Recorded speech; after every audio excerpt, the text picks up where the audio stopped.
Hello students, I am Dr. Vinod Kamble. In this video, we are going to discuss importance of corporate finance. Corporate finance मतलब business के लिए जो हम लोग को पैसे की जरूरत पड़ती है। तो अगर तुम्हारे पास बिजनेस के लिए जो फाइनेंस होता है वो प्रॉपर अमाउंट में अवेलेबल होता है या जितना चाहिए उतना पैसा अगर तुम्हारे पास अवेलेबल होता है तो उसके क्या इंपॉर्टेंस होते हैं या उसके क्या बेनिफिट्स तुमको मिलते हैं उसके बारे में हम लोग यहाँ पे पढ़ने वाले हैं। सो कॉर्पोरेट फाइनेंस का जो डिटेलिंग है वो मैंने इसके पहले वीडियो में डाला हुआ है, तो वो आप लोग रिफर कर सकते हो। नाउ यहाँ पे मैं स्टार्ट करता हूँ इंपॉर्टेंस ऑफ कॉर्पोरेट फाइनेंस। पहला इंपॉर्टेंस है help in research and development.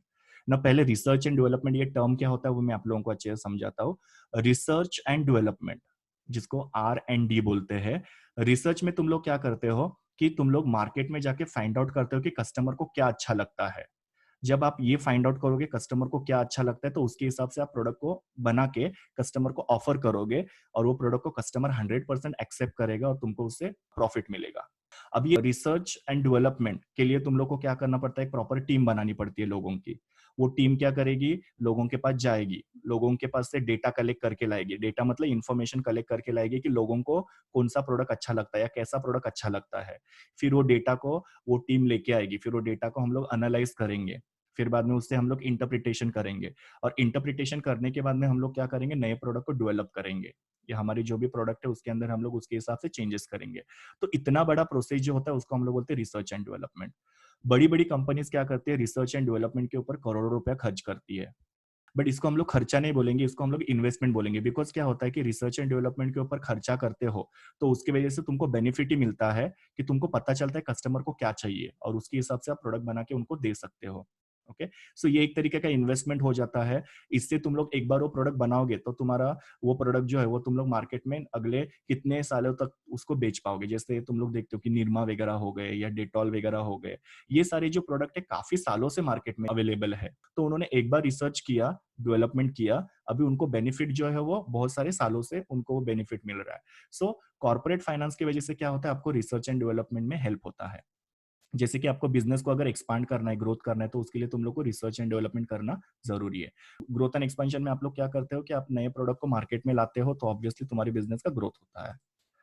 अभी ये जो रिसर्च एंड डेवलपमेंट होता है ये बहुत ही लेंदी प्रोसेस होता है। जैसे मैंने आप लोगों को बताया कि आपको एक टीम बनानी पड़ती है, उसको ट्रेनिंग देना पड़ता है, फिर वो लोग लोगों के पास जाते हैं, डेटा कलेक्ट करके लाते हैं, उसको एनालाइज करो, इंटरप्रेट करो। इसमें बहुत ज्यादा ये लेंदी प्रोसेस हो जाता है। ये तुम्हारा ओवरनाइट या एक दिन में होने वाला काम नहीं है। शायद उसके लिए तुम लोग को कुछ महीने भी लग सकते हैं, कुछ साल भी लग सकते हैं ये रिसर्च एंड डेवलपमेंट करने के लिए। तो ऑब्वियसली ये सब काम करने के लिए तुम लोग को पैसे की जरूरत भी पड़ती है। सो कॉर्पोरेट फाइनेंस की वजह से क्या होता है कि आपको ये रिसर्च एंड डेवलपमेंट करने के लिए वो फाइनेंस अवेलेबल हो जाता है। अभी रिसर्च एंड डेवलपमेंट करके कंपनी क्या करती है वो मैंने तुम लोग को ऑलरेडी बताया है कि जो तुम्हारा ओल्ड प्रोडक्ट है उसको तुम लोग अपग्रेड कर सकते हो। ओल्ड प्रोडक्ट को अपग्रेड करना मतलब क्या, कि कभी कभी क्या होता है कि तुम्हारा प्रोडक्ट काफी दिनों से मार्केट में है, अभी कस्टमर उसको पसंद नहीं कर रहे, तो प्रोडक्ट को तुम लोग क्या करते हो, थोड़ा सा उसमें चेंजेस करते हो ताकि कस्टमर को कुछ नया लगे और कस्टमर वापस से तुम्हारे वो प्रोडक्ट को परचेस करना शुरू करेंगे।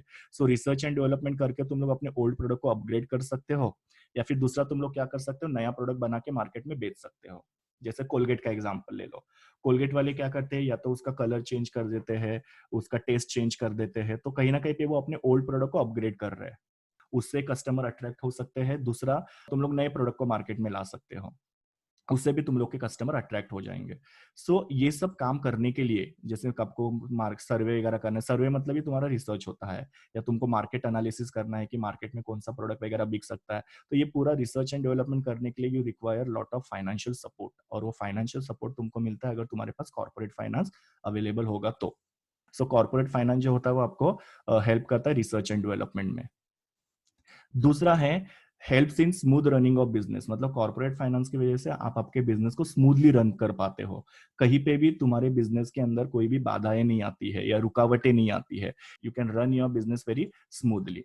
अभी यहाँ पे तुम लोग क्या करते हो, देखो, कॉर्पोरेट फाइनेंस अगर तुम्हारे पास प्रॉपर अवेलेबल होगा तो तुम लोग वर्कर की सैलरी टाइम पे कर पाओगे।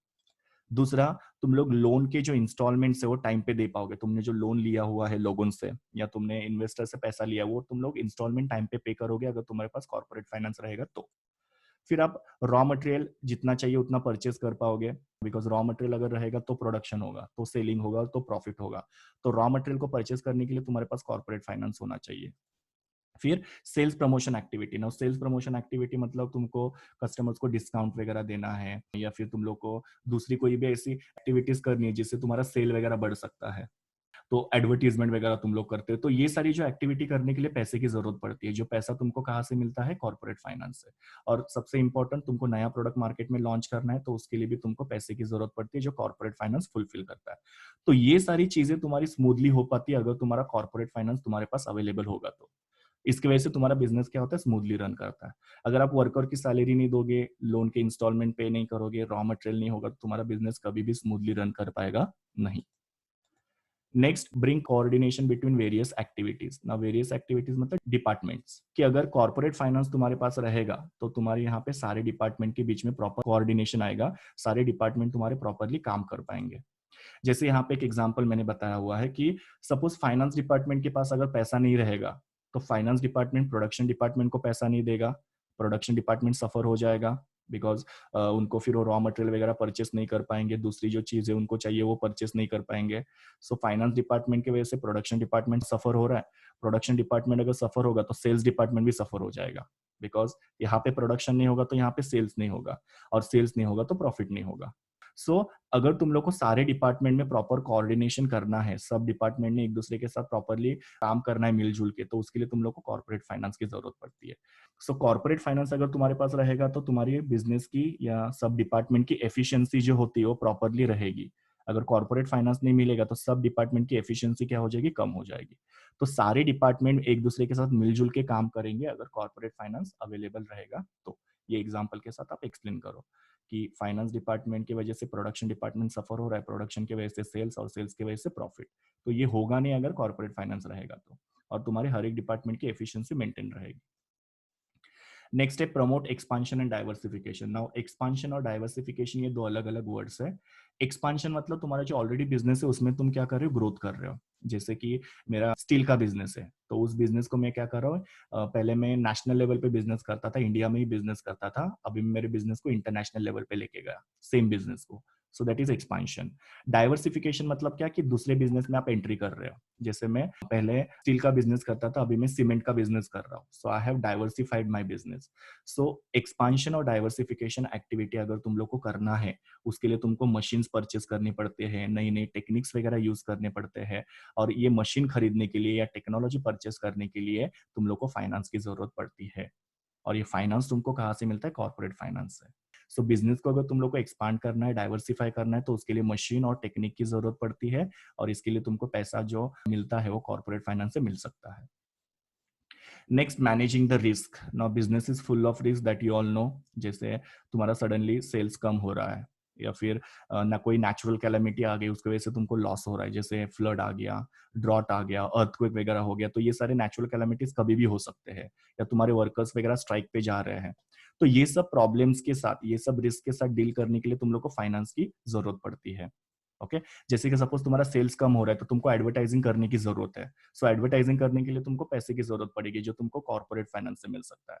कोई नेचुरल कैलामिटी आ गई जिसके अंदर तुम्हारे सारे गुड्स को लॉस हो गया, या फिर जिसकी वजह से तुम्हारा रॉ मटेरियल को लॉस हो गया, तो नया रॉ मटेरियल परचेस करने के लिए या नए गुड्स बनाने के लिए तुम लोग को वापस से पैसे की जरूरत पड़ेगी, जो तुमको कॉर्पोरेट फाइनेंस अवेलेबल करके देगा। तुम्हारे वर्कर्स स्ट्राइक पे वगैरह क्यों जाते हैं? कि अगर तुम लोग उनको फैसिलिटीज नहीं देते हो, इंक्रीमेंट्स वगैरह नहीं देते हो, तो कॉर्पोरेट फाइनेंस रहेगा तो तुम लोग वर्कर्स को अच्छी सैलरी, अच्छे बेनिफिट्स वगैरह दे पाओगे, जिससे वर्कर्स कभी स्ट्राइक पे नहीं जाएंगे। सो कॉर्पोरेट फाइनेंस अगर रहेगा तो you can manage your risk effectively.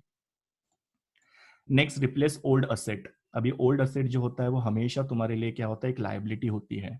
जैसे कि तुम्हारे पास कोई मशीन है, कोई प्लांट वगैरह है जो बहुत पुराना हो चुका है। सो पुरानी चीजें क्या करती है? एक तो क्वालिटी खराब करती है, रॉ मटेरियल वेस्ट करता है, प्लस की वजह से तुम्हारा नुकसान दूसरा जो होता है वो तुम्हारा नुकसान भी बढ़ जाता है। जैसे कि सपोज तुम्हारे घर में फ्रिज है, वो खराब हो गया, तो फ्रिज क्या करता है? लाइट ज्यादा आता है उसकी वजह से। या तुम्हारी गाड़ी खराब हो गई, इंजन खराब हो गया, तो गाड़ी क्या करेगी? पेट्रोल ज्यादा खाएगी। वैसे ही कंपनी के अंदर जो मशीन्स वगैरह होती है वो अगर आउटडेटेड हो गई है, ओल्ड हो चुकी है, तो उसकी वजह से तुम्हारे प्रोडक्ट की क्वालिटी अफेक्ट होगी, और उसकी वजह से तुम्हारा रॉ मटेरियल का वेस्टेज होगा। तो अगर तुम लोग को ये ओल्ड मशीन को या आउटडेटेड मशीन्स को अगर न्यू के साथ रिप्लेस करना है, तो उसके लिए तुमको पैसे की जरूरत पड़ती है, और ये पैसा तुमको कहाँ से मिलेगा? कॉर्पोरेट फाइनेंस से मिलेगा। Next, payment of dividend and interest. Now you all know the concept of dividend and interest. Dividend आप किसको पे करते हो? शेयर होल्डर्स को. और इंटरेस्ट आप किसको पे करते हो? क्रेडिटर या बैंक से लोन लिया तो उनको आप इंटरेस्ट पे करते हो. तो dividend is paid to the share holder and interest is paid to the creditor and bank. तो उसके लिए तुमको पैसे की जरूरत पड़ती है. वो पैसा भी तुम लोग को कहाँ से मिलता है? कॉर्पोरेट फाइनेंस से.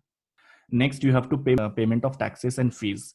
नो टैक्सेस आप किसको भरते हो? गवर्नमेंट को देते हो. कौन से टैक्सेस होते हैं? जैसे इनकम टैक्स भरना है, जीएसटी वगैरह. पहले इनडायरेक्ट टैक्सेस हुआ करते थे बहुत सारे, अभी उसको जीएसटी के साथ रिप्लेस किया हुआ है. सो ये टैक्सेस अगर तुम लोग को भरना है तो उसके लिए अगर तुमको पैसा चाहिए तो कॉर्पोरेट फाइनेंस से तुमको पैसा मिल सकता है. प्लस रजिस्ट्रार के जो होता है तुम्हारा रजिस्टर ऑफ कंपनी, जहाँ पे आप आपके बिजनेस को रजिस्टर वगैरह करते हो, या तुम्हारे दूसरे भी बहुत सारे काम होते हैं रजिस्टर के साथ, तो वो काम के लिए तुमको फीस देनी पड़ती है. तो उसके लिए भी आपको कॉर्पोरेट फाइनेंस से पैसा मिल सकता है. So corporate finance will help you to make payment of taxes and payment of the fees to the registrar. तो वो सब मैंने यहाँ पे दिखाया हुआ है. So this was all about importance of corporate finance. Thank you, students. Please do like, share, comment, and subscribe to my YouTube channel, and also recommend my channel to your friends. See you in the next video.